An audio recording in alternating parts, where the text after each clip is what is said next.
Okay, guys. I traveled with my papa. He's attached back there. Let me see if I can get him. Say hi.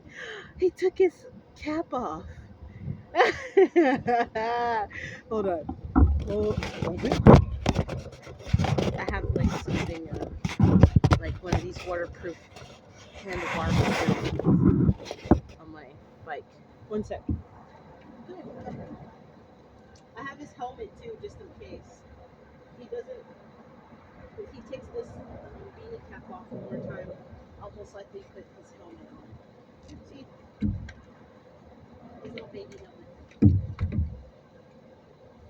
We're going for a ride. It's a really quick ride. I came outside to get something out of the car, and I was like testing out the bike because I bought a pump for the bike. Hold on. Make sure the door is locked. This is an area where we like to be. I just saw someone that walked by. She was walking by all day today. It was the lady that was standing in the street. I don't know if I know, and I was like basically cursing her ass out. But she was being nice today. Just like the people. Oh, I do want to add that the people at the Jackson's gas station was actually quite polite as well. I don't know what that was about. All right, Papa, let's go.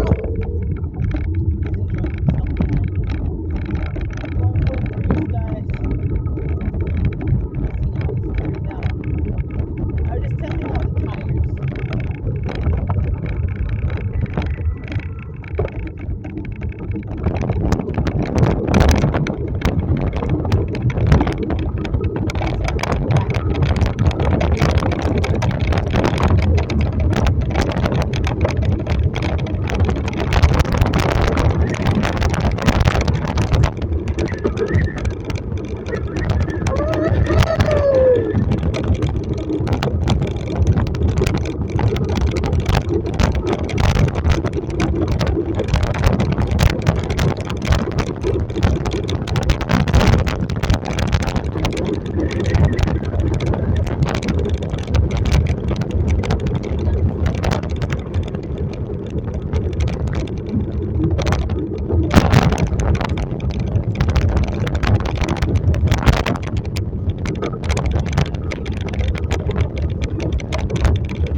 I used to go on like 10-mile bike rides or the lowest mileage. Usually I was going for about 10 miles was the smallest amount, but it was usually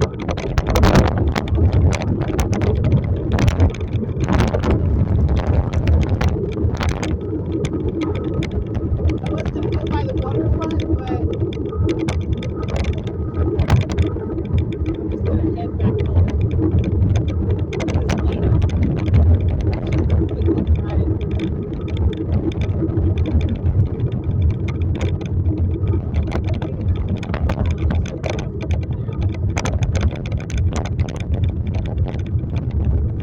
The camera sucks, but I wish I could show you guys. Woo! That was awesome. It's close to where I live. Me and my ex used to come ride with his dog. Speaking of his dog, I miss his dog Shiloh. He grew up with a dog called Shiloh, so when he got older, he bought a big German Shepherd for like $800 called Shiloh. And he used to get mad because Shiloh treated me like I was his owner or master, is what he used to call. But I don't like that name because it sounds like, well, for me, I'm not anybody's owner. But that lovely dog, he used to always, like, I used to play with him, and he always liked to hang out with me. I was one of his friends. He used to get upset because my ex-boyfriend used to get upset because that dog listened to me more than he listened to anyone else. There's another guy riding over there who came by me. But yeah, guys, it's so beautiful. And now standing here, I remember all the videos I used to make. I even made a video of some people doing a ritual by the waterfront, might I add. And they had this Egyptian sounding music. And they were playing, there was a fire burning in a trash can, and they were close to the water. And one day I'll show a video by that area where I seen them at, on the bridge, where I believe that was Brandon Pumpkins walking behind me. I'm not so sure, but he, like a week later, sometime later, like shortly after that, he told me that he was in town and he went back out of town. And that was back when he was staying in Lake Tahoe. And then he moved to Phoenix, Arizona. Spit out my gum. So yeah, we're close by my place. But, and speaking of that, I just wanted to share how I was really quickly watching the Black Cauldron YouTube channel. I just found out about her through someone else's YouTube. Oh yeah, the real Kaya, I think her name is. She's awesome too. She has her hair wrapped usually, and she has like kind of short dreads. But anyways, she introduced us to the Black Cauldron, and I found both of their channels in the same time frame, like maybe a couple weeks ago, or a week ago. Yeah, maybe about 1 or 2 weeks ago. It's now April 18th, I believe, or the 19th. Yeah, I think it's April 19th. Let me check. Yep, April 19th. So anyways, they were talking about Louisiana, how Louisiana is a portal. And I agree, because they said something about places disappearing. Now I know I wasn't crazy, because there's this place that the Scottish Rite Freemason dude, the ashy black country dude, took me to. I wanted some people in his family.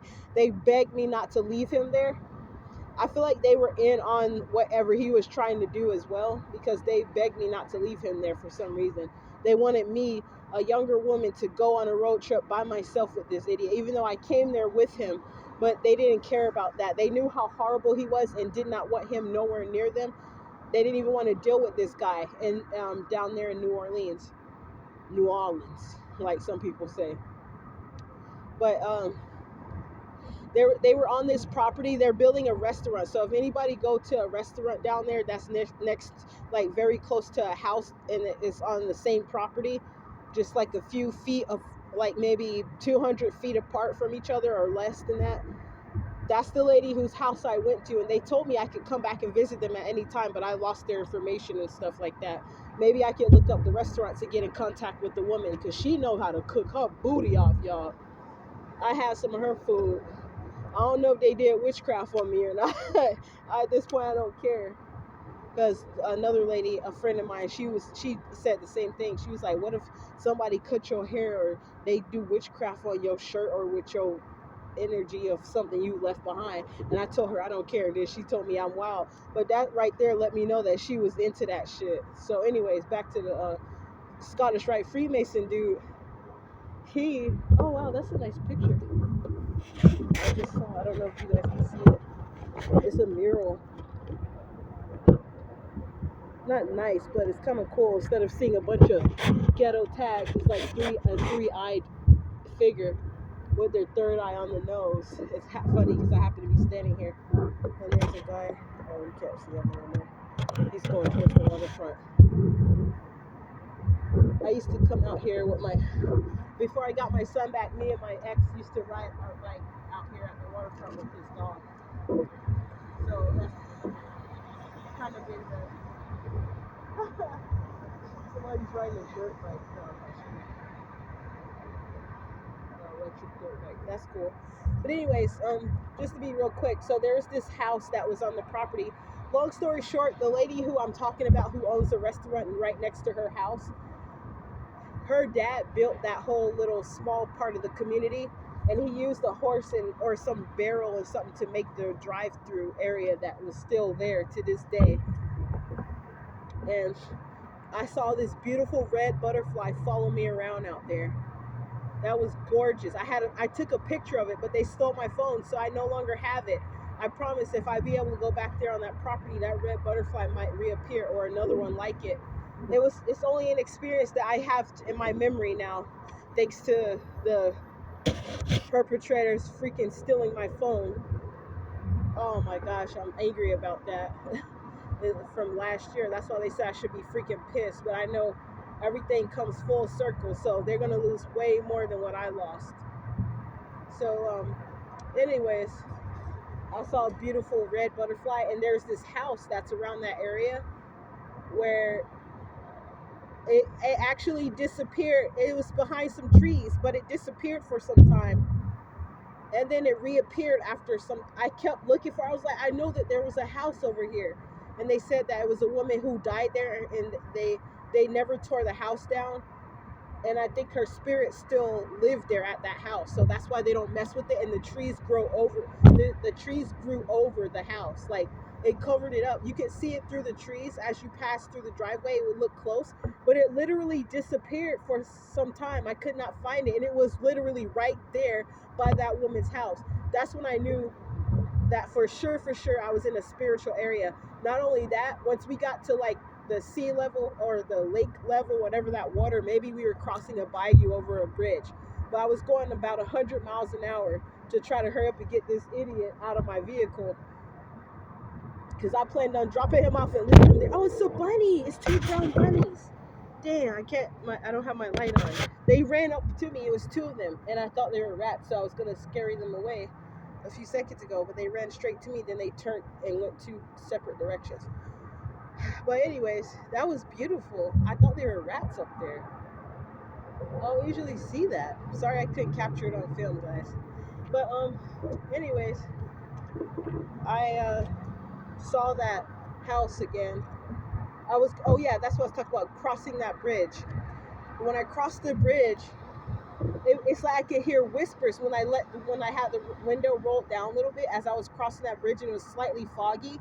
I heard whispers of different spirits, of voices. I couldn't make out what they were saying, but that was so cool because it was like a spiritual experience. I knew that it wasn't real, but it was amazing.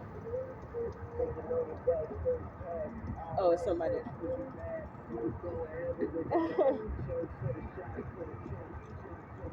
Somebody walking by over there with his bike. Everywhere I go, all of a sudden it gets heavily populated, even if no one was ever there. Like there's some person, what are you staring at me for, bro? I don't think I can get them over this bush here, where the white little light is at. I guess she's waiting for that individual over there. I guess she was looking to make sure he wasn't talking to me. Lady. She already ran by. They're both over that way. Hi, Papa. You ready? Are you ready, cutie? Okay, we're gonna go back towards the house, okay, cutie? We're gonna go eat. Alright, guys, so. Oh, yeah, there they go, walking down there. Don't be looking over here at me like that, baby, because y'all gonna find out. But, anyways, it was beautiful, though, when I went down there in New Orleans. It was amazing. It was the most beautiful sight ever. And it was gorgeous. Like, I went out there barefoot. I'm pretty sure they thought I was crazy, but I was a free spirit, and I felt like I was right at home with all the spiritual experiences. And the rain there, when it rained, it was like a spiritual rain there. I can't explain it. Look at all these people on their scooters all of a sudden coming by. Their little red lights on the scooters. They were shining their lights on me at first. Now they're going. They're going down there towards the waterfall. And then there's this lady over here who keeps staring. They don't have no idea. I'm pretty spiritually inclined with a lot of stuff. Like I'm not an expert when it comes to certain things because I haven't experienced everything, which is the beauty of it all. That lady right there keeps staring at me, but she turned her back now. Bless you, Papa. So yeah, I just wanted to share that story with you guys because I thought that was amazing. I was like, now I know I wasn't crazy because that house disappeared, but then it showed back up at the last minute when I wasn't really looking for it. It's like that lady that passed away in that house, that her house was built behind those trees. it wasn't too far from the driveway that man created. It was like a dirt road, and her house was too far back. But most of the people who lived in that area were all relatives, whether they were like cousins or um, aunties or uncles. All of them were related in that same little small part of that community. And they're I think her dad or her granddad had, or her great great granddad had built that. Who he made the drive-through area of that dirt road that was there. So it's a restaurant that's next to a house. I can't remember what her name was, but she said at any time I could come back and make a name for myself there. Not make a name, but like settle there. And it was beautiful there, but I know they was gonna try to use my energy for something. I fell asleep in their house, and she was a witchy type of person too, because they had like these onion looking things and a broom like on the door panels, by their bedroom doors and stuff. I took note of that. Um, Other than that, that was it.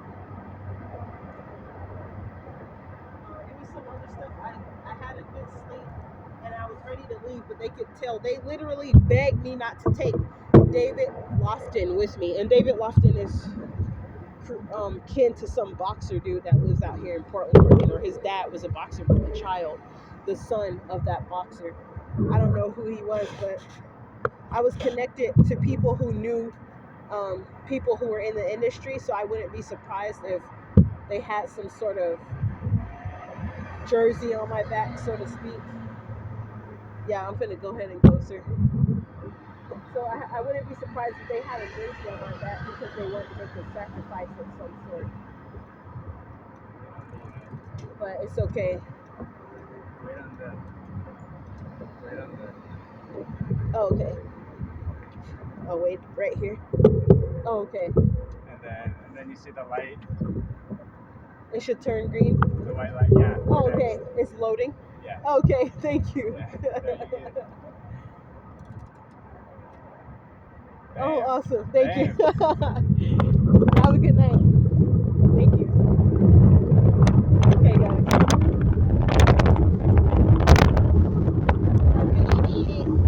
I'm going for a ride.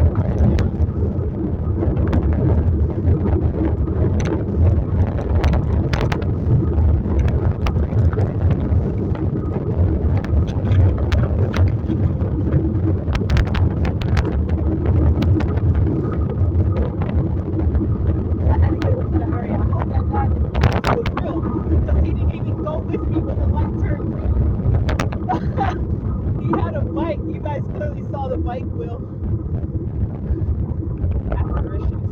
I've seen stuff like that before where I've actually talked to people who I thought was real and I started to be able to tell the difference from the people who weren't real because they had an aura about them, like they were missing something. Like that humans that are still walking amongst the living who are alive have. I'm by the motor center.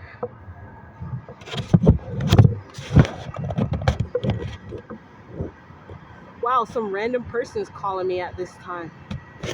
I don't answer phone calls from random numbers. Well, I'm gonna finish my exercise trip up the hill. Like later on, like tomorrow, we'll go on a longer ride. I just wanted to kind of practice to get myself in the zone. Not in the zone, but get myself in that headspace how it is traveling on the road again. It's literally been a year or more, since like a year and a few months since I rode my bike. Oh no, actually it hasn't. It maybe been almost here because I forgot me and my ex were riding the bikes together. And I thought that guy was cool. It's the same dude who sold me a car with some fraudulent activity behind it. And I wouldn't be surprised if they were paid to track my car, like to add a GPS or some shit in it, because he was always trying to control and dictate my life. He even tried to always get my house key from me, and I'm like, dude, we weren't even dating and he was still trying to have a house key. so he can come over at any time. I was like, that was pretty strange to me. I didn't like that. And then when we started dating, he had his own place, but I didn't have a house key to his place, but he wanted a house key to my place. That was Robert Porter. And it's the guy who was telling my business to other people. I wouldn't be surprised if he was the one who was telling people about me, like slandering my name, because he's that type of individual. I knew so many people that I never personally met before, that I later on, some of them I met that weren't even people I knew because of him, because he ran his mouth so much talking about those people.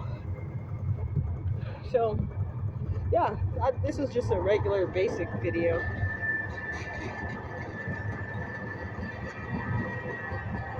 I see it takes the camera a moment to focus.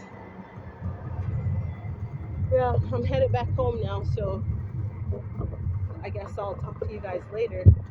And I share a little bit of the story of me having a beautiful trip to Louisiana. And when I left that guy in Troy, Alabama, and rode back by myself, it was the most beautiful spiritual journey I've had, traveling by myself, trying to make my way back to Oregon until I went to Kansas. And might I add, one of the dudes who left me for dead in Kansas, I contacted him, and he was on the verge of trying to commit suicide, and told me that he left me for dead because of his own stupidity. He was listening to people at his church, and that's the bad news about certain churches. They behave like covens at times and try to dictate people's lives under the guise, the disguise, the guise of being like Christians who want to steer away from other people that gave their life to Satan, so to speak. And that could be misconstrued. Like, if you don't want to go to church on a Sunday, they think like you're choosing to live the devil's life, or live the worldly life that you guys get what I'm trying to say. So that's why they told him, instead of having another person come with him to pick me up, when those Kansas officers, Officer Dustin Dewson and his crew, were trying to um, harm me, he listened to his church, and he left me for dead. So that's kind of crazy that a year and a half, like maybe 2 years later, I'm getting in touch with him, and he's on the verge of trying to kill himself, and I'm trying to stop him, like motivate him to not follow through with it. I hope he's okay. I have talked to him maybe like a month ago now, maybe 3 weeks ago. That's the last time I heard from him. Uh, just because he left me for dead doesn't mean that I have to hope for his death. Because when I heard him in that mindset, that was the most atrocious thing ever. And I'm going to be talking about this guy that was a missing DoorDash driver on another video. Because there's something he's in Chicago, and like the way his family's talking about it, it kind of almost give me slightly the same vibes of Mrs. Kanika, you know who, Jenkins. Like the family was, I'm not saying that guy's family is, but it's something around it that somebody, like, basically I think that he was a sacrifice, and somebody was following and watching him, and they decided to snatch him up, because it ain't no way that 24-year-old dude's just gonna go randomly missing like that doing DoorDash deliveries. Because I know that, because when I was doing DoorDash, it was orchestrated where the police was following me, and it wasn't just the police. I noticed that there were other people following me up until that point of that case that happened where I had an attempt to elude, which has now fallen off my driving record. But when that case would happen, leading up into those police officers trying to stop me on a dark street to do something to me, I was being followed. And so I just wanted to mention how, I know this is at the end of this long ass video, but that guy, I feel like somebody was following him like they followed me, and they sacrificed that man. Unfortunately, Mr. Elijah. So God rest his soul in peace. If something did happen to him, I hope to God that he makes it out alive, if he's still alive as we speak here now. 24:44. Have a good one, y'all.